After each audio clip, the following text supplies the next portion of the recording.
The gospel text of today is taken from Mark chapter 6, verses 30 to 34, and narrates the return from mission of the disciples. The disciples had been sent on a mission to communicate God's unconditional love. This love was to be communicated to every single person without distinction. It was not a narrow mission. It was not a parochial mission. It was a universal mission and was to be communicated in word and in action to every human being and even to nature. The disciples were true to the instructions of Jesus, who showed them through detachment, even from the outcome of mission, that the mission was not theirs, the mission was the Lord's. And the disciples understood these missions, these instructions. The disciples understood this mission and went and did exactly as Jesus had directed them. When they returned, they were elated. When they returned, they were excited and began to continue to communicate with Jesus all that they had done, all that they had taught, all that they had accomplished. The response of Jesus was to hear, was to listen patiently to all of that they were narrating. However, after Jesus heard them out, instead of applauding them because the outcome was not theirs but the Lord's, he told them that they needed to go to a lonely place and now rest physically in order to be ready for the next mission. The response of Jesus was not only to clap hands for them or to pat them on their back, which he possibly may have also done, but the primary response of Jesus was the concern that he had for the disciples.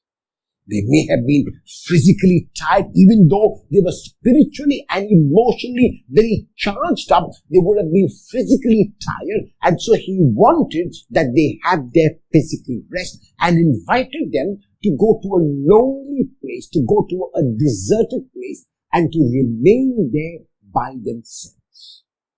However, like Jesus had told them earlier on, the outcome of mission was not theirs. The outcome of mission would be determined by the Lord. And so even though Jesus invites them and they set out to go to that lonely place, that is not accomplished. And because Jesus was aware that everything was in God's hands, when he comes out on the shore after trying to move to the lonely place, he finds that in that lonely place, in that deserted place, there is a crowd of people.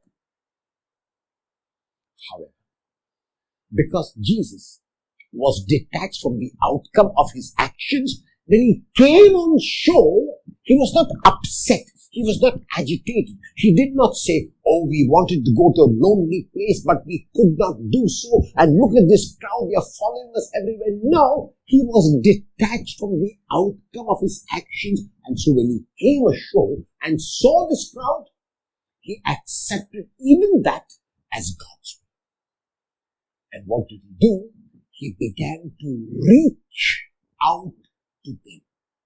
He began to teach them. He began to communicate to them through words. God was a God of love. That God was a God of mercy, and primarily that God was a non-judgmental God. In the first reading of today, through the prophet Jeremiah, God speaks to those shepherds who have led people astray. God speaks in Jeremiah of this shoot of David, of this person from the lineage of David whom God has to bring now, because the shepherds have so far been leading people astray. This shoot from the lineage of David is made visible in the person of Jesus. These shoots from the lineage of David are made visible in the disciples whom Jesus sent, and today these shoots from the lineage of David are made visible in those of us who profess to be disciples of Jesus. There are times in our lives when we reach out to people and they accept us. They accept our words, they accept our actions, and we are elated, we are excited because we have been able to do good. There are times, however, when we may reach out, when we might speak a kind word, we might perform a loving action, and it is not accepted or it is even rejected, and people are ungrateful, or people label us, or people call us all kinds of names. No matter what the result, we must keep in mind that our job is to continue to communicate love. Like Jesus, when he came ashore, even though he wanted to go to a deserted place, was able to reach the people still through loving words and loving deeds. We need to continue to communicate that love, no matter what the response might be. It can be challenging when people do not thank us for the good that we do. It can be challenging when people are ungrateful for the good that we do. And yet, if people had to thank us, then what other reward would we want to expect?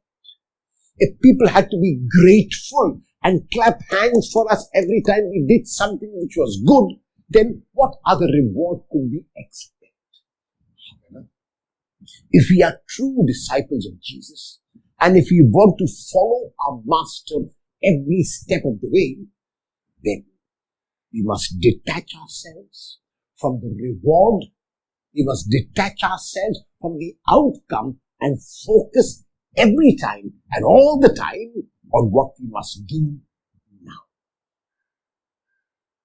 Let us, like the disciples who were successful in mission, count our success not so much after the outcome, but because we have engaged in the mission of God's